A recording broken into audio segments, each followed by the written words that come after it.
Hi everybody, hello Serbia. I'm really hoping that we can come together in our series of lectures beginning next year and through to 2021.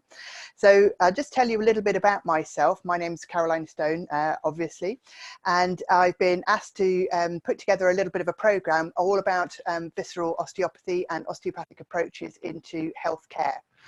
Now, you may well have heard of the Barral visceral manipulation dynamics, and that's fine. So doing some technical things to organs is some useful skill to have.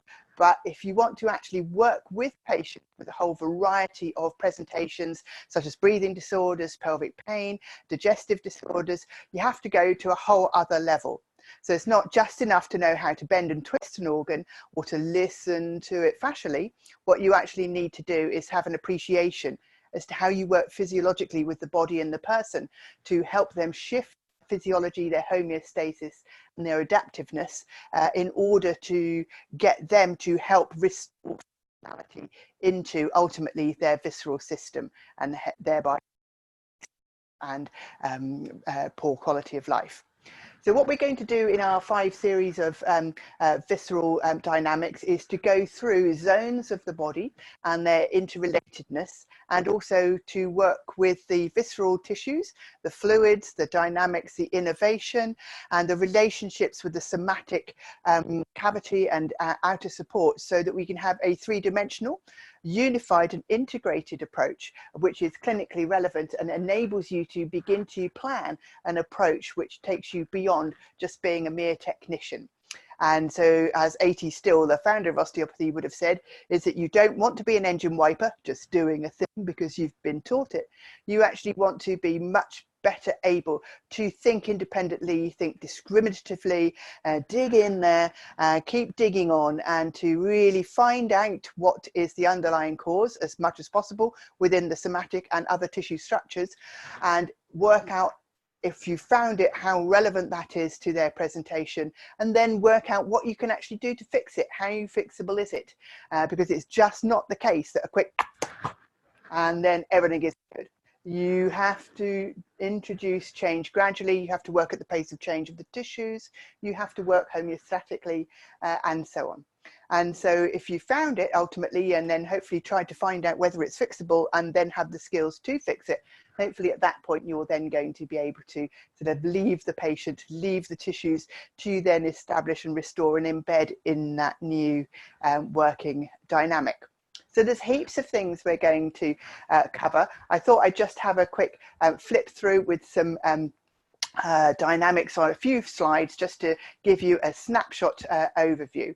So there's lots of global principles that you can work on, and integration between parts being one, how the viscera move, slide being another, how they talk to each other, how innovation comes in, and so on. Also, a big thing for me is that so many people are taught to do visceral with a tape measure. Just ridiculous. Sorry. There is no such thing as, oh, the pylorus is a couple of centimeters to the right of the midline, and it's exactly in this point, and that's where you feel it. It's simply not true. You have to be able to accommodate changed anatomical and embryological derivations. You have to have body types. You have to have contraction in the viscera taken into account. So, and also the fact that the viscera do move. So it's not an exact science palpating. And as I go through things, I get you to learn how to locate by feel, not by tape measure. So there'll be a few confounded people in the lectures when we say, no, sorry, that's not there. What you're feeling is X, not Y. So that's always a useful thing to learn. So if you can find it, that's the first thing. We also don't go through the motility. So this involuntary mechanism dynamic that may or may not operate, that can be a useful thing to explore. However, I have a really big issue with the use of the word motility in this dynamic.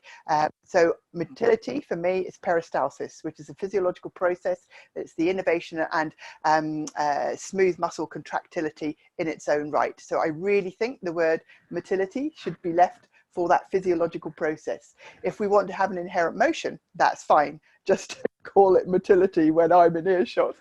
But so I'm though going to focus on the physiological dynamic, those things which we can work out with evidence and with scientific dynamics, those things which we can apply a critical analysis to in a easier framework. And for me, certainty comes with the of working with the physicality of the structures, and as you improve that, their inherent functionality, their inherent vitality, if you like, is going to be able to come through more to the fore. So I prefer to work physically, and that enables the inherent motion, and I don't focus on the inherent motion as the prime modality of treatment. So I think that's really important to understand clinically, is that you need to have an appreciation physiologically rather than just inherently. There's lots of relationships between the, and osteopaths are very good at number crunching. Like if it's T2, it must be this organ. If it's T5, it must be this organ. We'll come back to that. But in fact, there are lots of mechanical relationships between the fascial attachments to the inside walls of the body cavity, the ventral spine, and so on, such that the mechanical drag onto the organs gives you a somatic biomechanical interrelatedness, which gives influence onto, you know, arm motion, back motion, cervical spine motion. So all those normal spinal pain things and limb pain things that you work on with the local limb muscles, you might actually find they're better dealt with from the actual inner tissue core, and releasing that so that the outer body skin and soma and the casing is more efficient. So we'll go through that sort of thing. And very much so when you, depending on how you are in 3 dimensions, that you have to take into account all of the organs. So even if you've got some sort of hiatus hernia in the middle and you think, marvelous, do a quick tug technique, not good, but we'll come back to that again. But if you do some sort of local technique to the stomach, that's not going to be enough when you have the whole body caught up in a pattern.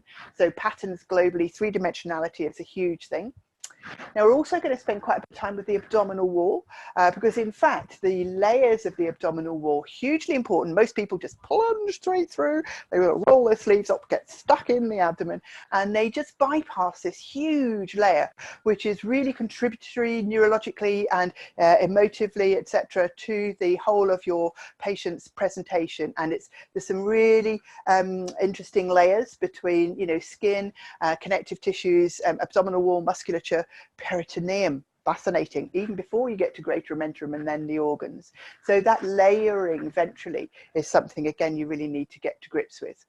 There are all sorts of other adjuncts viscerally that you may or may not have come across, and lymphatic points, for example, Chapman's and things. So we're not going to spend much detail with those. There is interesting overlaps with acupuncture points, and we can perhaps, you know, chit chat about that if needs be. But my approach is to work with the global fluid drainage, the superficial skin layering for lymphatics, but the body cavity fluid drainage to peritoneal fluid, pleural fluid, etc. So the reflex points to me are they're a reflection of how things are going, as opposed to being where you want to actually address your therapeutic input. Certainly we can come to the autonomic nervous system. So there's been huge advances in learning how the viscera and somatic structures integrate either at a cord or a higher center level. And so actually, even though the osteopathic lesion theory has been much criticized over the years, interesting, the autonomic nervous system pain science scientists are coming round to the fact that at a cord level, there may well be a way of which somatic drivers influence visceral information and visceral communicative dynamics. So watch this space. It may well be something that we can illustrate clearly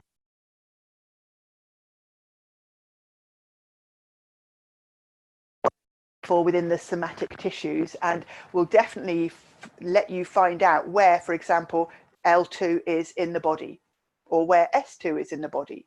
Where is the part of the body that you touch, for example, S2 to do with the bladder? Is it just around the posterior sacrum innervation there, or is it the foot? Why would it be the foot or the back of the leg? It's because there are some S2 innervated somatic structures there, which may be adding somatically at a cord level to a C2 visceral efferent disorder. Something to think about.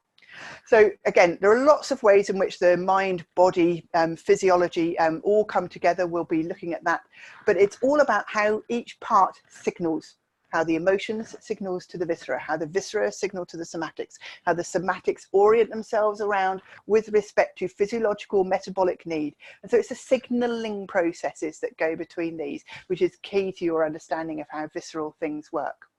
So lots of communicative networks we need to talk about, lots of different management aims that we then come about to.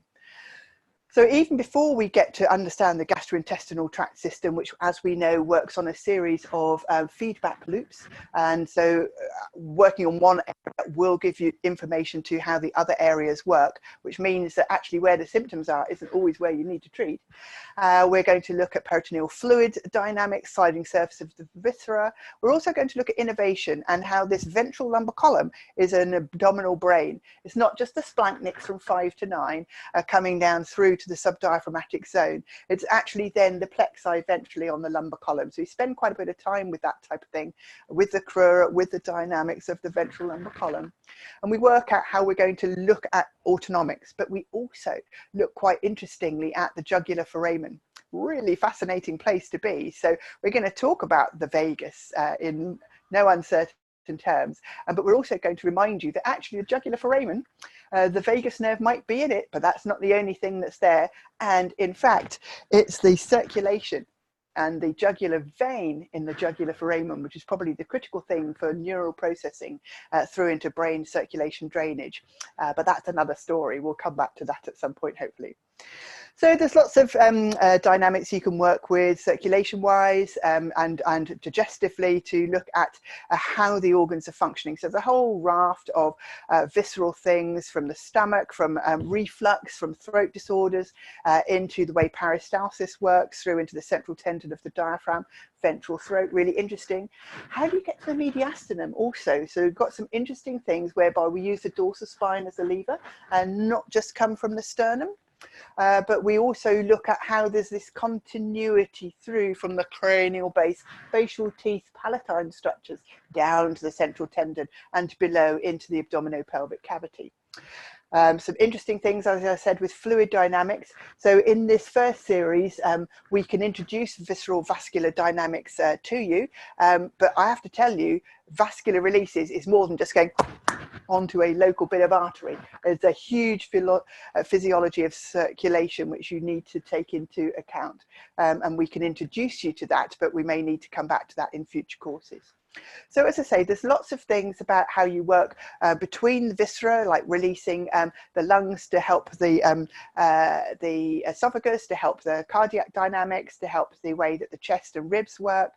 And in amongst all of this, we're working with the peritoneal anatomy. Now, I know for a whole bunch of you that the peritoneal anatomy, the visceral ligaments, it's really difficult, and you've just got 2D pictures to look at. So I've got the Idiot's Guide to Embryology of the Peritoneal Cavity, which we'll be doing something of. And if we can, we'll get round to doing some of a quick, funny, non-stressy guide to embryology, so that you really understand the peritoneal anatomy of all of these ligaments, and you understand actually that it's one big sheet all wrapped together, and there's no such thing as working on a ligament in isolation. So yeah, lots of stomach techniques, lots of understanding about the omentums, lots of ways which you can come to things. What's a good technique? What's a bad technique? How do we do this? How do we do that? And getting deep into the abdomen, into this posterior lesser sac, etc. So again, lots of different types of dynamics. Pylorus into the duodenum, really interesting, and definitely getting you onto the sphincter of Oddi. I'm going to have to sort of break a few myths there, I'm afraid, and certainly bile duct stretches. We're going to have to be thinking again, but we'll work through all sorts of things as to how you can really begin to approach three-dimensionally and use other body parts to your levers onto the viscera. Lots of things to do with liver, again, trying to get your head around, can you really move the liver? Can you do this? What's stopping it? What's the biggest limiter to liver movement? Giving it away there. the spine. Why? Because the liver is indented around the spinal column. So your best liver articulation is actually that mid to lower dorsal spine, mobilizing it into this oblique axis, into the bulk of the porta hepatis, the bulk of all that quadrate lobes, all of those big right lobes of the liver, etc. Fantastic release, much better than this, which only just gets you at a flimsy, thin ventral inferior border. So yeah, lots of things to learn about with the liver that we can begin to consider, and liver types of techniques, irritabilities, and so on, and working our way through to these posterior abdominal wall attachments through into, as I said, this duodenal tract. Physiologically fascinating. It's where the embryological movement starts, intimately related, of course, to the pancreas and to the pancreatic duct. And so we'll look at how all of those things can come together. So again, lots of ways to appreciate these really delicate, small, thin structures, and that how we might use one structure to work on another structure, that structure influencing a bit deeper to finally get that other structure to work on the structure which we want, which is the duodenum and bile duct. So we have to learn to work through tissues, and diagnosing a multi-layered tissue stream is going to be one of the key foundations of our learning curve during our courses. So yeah, lots of typical looking types of techniques, but understanding why you do them, how much to do them, when to stop your depth of palpation. You know, do you work at the beginning of the tissue barrier or at the end? I mean, if you're a good somatic structural massage type HVT manipulative sort of person, you're used to finding ends of barriers and mobilizing into that tissue barrier. Whereas with visceral work, you have to wind yourself back. You have to learn to appreciate as you encroach up towards the barrier, that first 25% of engagement, that tissue reaction as you take up that point of contact, that's where you work. It's not the end. So visceral work should not be painful. It's completely counterproductive if it is painful, but there are ways of getting deep without causing pain, and we'll definitely be going through all of those. Root of the mesentery, everybody knows the root of the mesentery, do they? Well, we'll see. But yep, so we'll keep going past the kidneys into their own renal fascial bag. As I said, we can think about pancreas, but we can also think constantly of the vascularity of the structures that we're working with. So the biliary duct, the trees within the liver, the ductal dynamics within the pancreatic, that huge perfusion from the celiac trunk. So as you work on a viscera, you're working to release this internal organ tissue circulatory dynamic, both on the arterial and the venous lymphatic drainage side. So these are the key things: intra-organ releases, not the ligaments. It's this intra-organ physiology, contractility, tissue perfusion and drainage that is the key to improved physiological function and pathophysiological release. So yeah, there's lots of things that we can continue to go through, and I'm hoping then that we've given you a little bit of some insight so that we can actually work on all of these structures.